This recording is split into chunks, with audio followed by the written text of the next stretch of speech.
Chapter 3.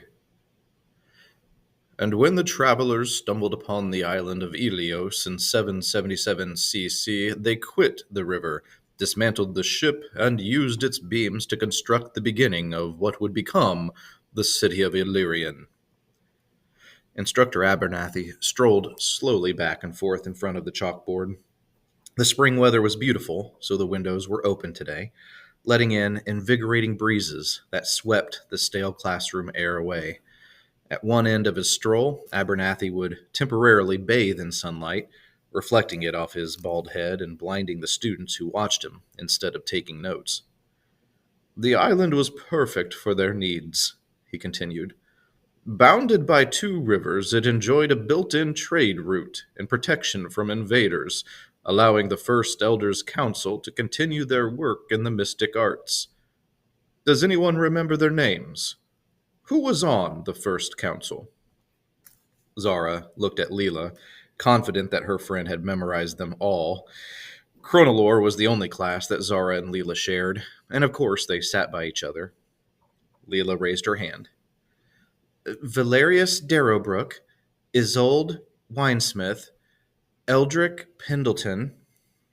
Halting his stroll, Abernathy gave Leela a few seconds to dig deeper into her memory. Oh, and Alara Evergreen. The instructor complimented her before moving on. Good. So, within days, the First Council had reopened a dialogue with nature's energies and discovered a breakthrough.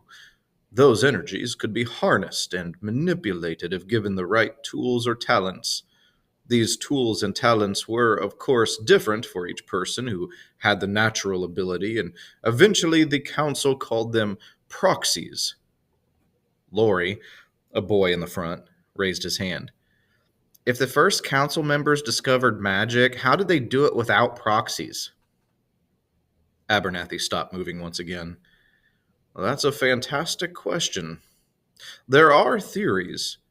According to chronologist Tisius, members of the council had proxies but did not really understand what they were until afterwards. For instance, he claims that Valerius Darrowbrook had a penchant for singing, which he discovered could channel magical energies when he recited Ye Olde Skiff for the first time, and a sun blossom started swaying along with his melody. Others, like chronologist Susset the Long-Winded, believed that none of the elders had proxies. Instead, they could harness the magical energies directly without any sort of focus tool. But if that's true, Laurie argued, then why did they suddenly stop? Why did everybody need proxies but them? Abernathy's dark beard raised at the corners. He must have been smiling underneath it. That is why Susset is often discredited in most chronolore circles. Still, there are a few chronolore masters who side with Susset and his Evergreen theory, which states that Alara Evergreen became power-hungry and tried to restrict magic use for all elders but herself. When the inevitable conflict between her and the rest of the council occurred, it caused a breach in their connection to magic, requiring the use of proxies ever since. This explanation seemed to satisfy Laurie and the other 24 students, an average number for most secondary classes, though the ones dealing more with magic had smaller class sizes on account of the small population of magic-using students. 8.8%, Zara mused, thinking back to yesterday. The top bulb of the hourglass on Instructor Abernathy's desk was nearly empty, so she packed her leaves of paper and coal pencil into her satchel. Tomorrow, Abernathy projected across the room, you have a test over the Wandering Era. After that, we discuss the founding and the binding. Good day. Zara and the other students exited the room, pouring out into the hallway and dispersing to their next classes. She and Leela walked to the nearest intersection, which housed a circular stone bench that ringed a beautiful oak tree.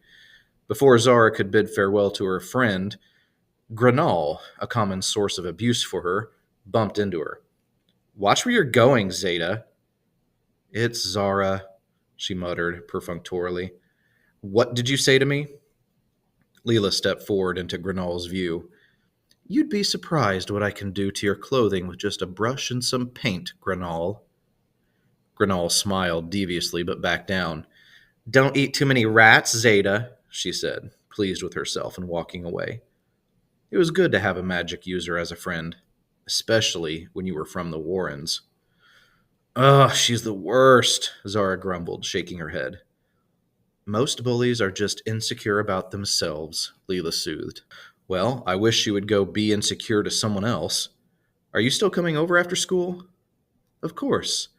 I may know names, but you're the one who knows dates. Zara smiled. With our powers combined, no test is safe. And with that, they split into opposite directions. Leela to practical magic applications, and Zara to rune scribing.